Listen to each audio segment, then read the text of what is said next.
way to becoming a college graduate. Wouldn't even stop to talk to the average kid. The type of Latina I'd sit and contemplate marriage with. Fuck the horse and carriage shit, her love was never for hire. Disciplined, intellectual beauty's what I desire. Flyer than Selma Hayek or Jennifer Lopez. Everyone told me kicking it to her was hopeless. At first I just thought she didn't mess with broke kids. The thug niggas always talking about how they smoke kids, but the rich sniff coke kids got no play. I'm not even interested what a body language would say. Everyone around the way gave up trying to get in it, cause didn't matter how good your game was, she wasn't with it. All the block bitches was jealous but wouldn't admit it. Talk shit and deny to everyone that they did it, cause they regretted the long list of niggas that they let hit it. And no one ever gave them shit except McDonald's and Diddick. Smoking weed with thoughts of envy whenever they lit it. She spoke intelligently and they bit it, always trying to copy, but when they tried to use her vocab they sounded sloppy. She had a style all her own, respectful and pure. I was sick in the head for her and there wasn't a cure.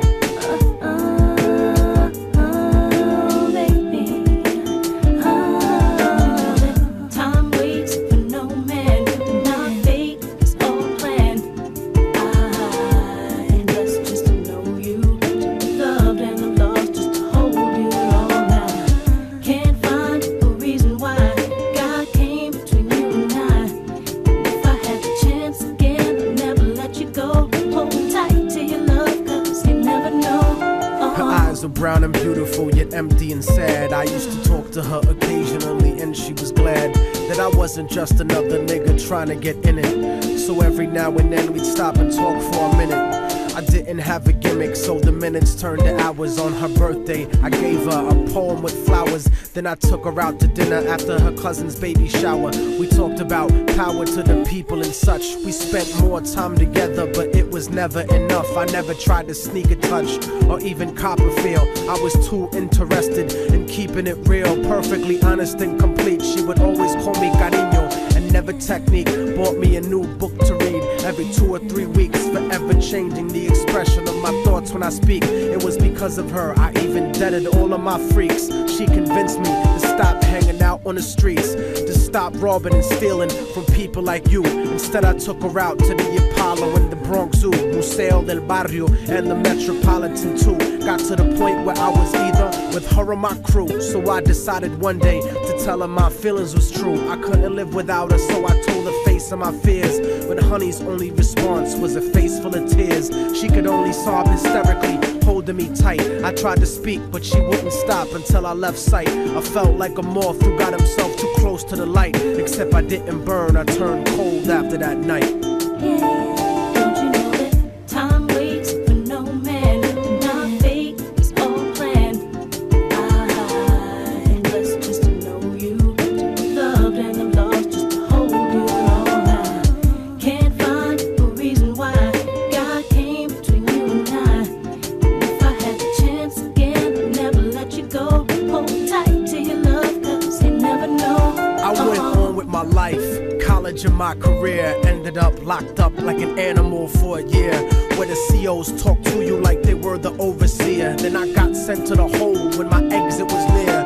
At night in my cell, I'd close my eyes and I'd see her, hold her close in my dreams. But when I woke, she disappeared. Just an empty cell until the state gave me parole. In the summer, came back intact and on track. But the fact of the matter is I still felt cold. Even after my mother hugged me crying at home, my real niggas would catch me thinking out of my zone, fucking lots of different women. But I still felt alone, relatively well known around the New York underground. But I kept thinking of her and how we used to be down. The sound of her voice and the beautiful smell of her hair. Though gone physically, somehow it was still there. I had to do something because the shit was too much to bear.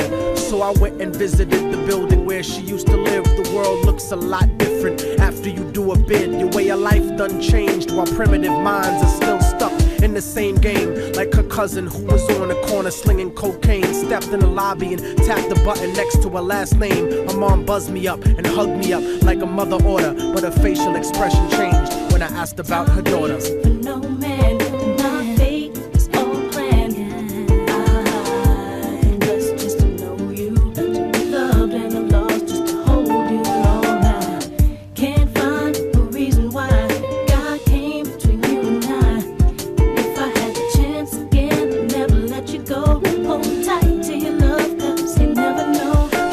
that there was a note for me that was left behind, and she had left it there, waiting for such a long time. I was inclined to ask about it, but she brought it up first. I saw a tear swelling up in her eye, and then she cursed. She told me where the letter was, and I started thinking the worst. Reversed my position, stepped over and opened the door, and sure enough, there was an envelope with my name on the floor. Nobody loves you more than me, cariño's what the letter said. By the time you get to read this, I'll probably be dead. But when you left in 97, a part of me went to heaven. I thank God at least I got to know what love really was. But it hurt me to see what true love really does. Cause even though we never made love, you were all that there was. It was because I loved you so much that I had to make you leave. You made me doubt the way I thought, you made me wanna believe. And then I slipped up and I let you get close to me. It was hard to not be openly when people spoke to me. This was not the way I thought my life was supposed to be. Baby, don't you see? I had a blood transfusion that left me with HIV. Hope didn't exist for me since late in 1993. I died a virgin. I wish I could have given myself to you. I cried in the hospital cause there was no one else but you. Promise that you'll meet me in paradise inevitably. No matter what, I'll keep your love forever with me. What happened for the rest of the day is still a blur, but I remember wishing that I was dead instead of her. She was buried on August 3rd. The story ends without a sequel, and now you know our technique. Don't fucking fall in love with people. Hold the person that you love closely if they're next to you. The one you love, not the person that simply has sex with you. Appreciate them to the fullest extent, and then beyond, cause you never really know what you got until it's gone.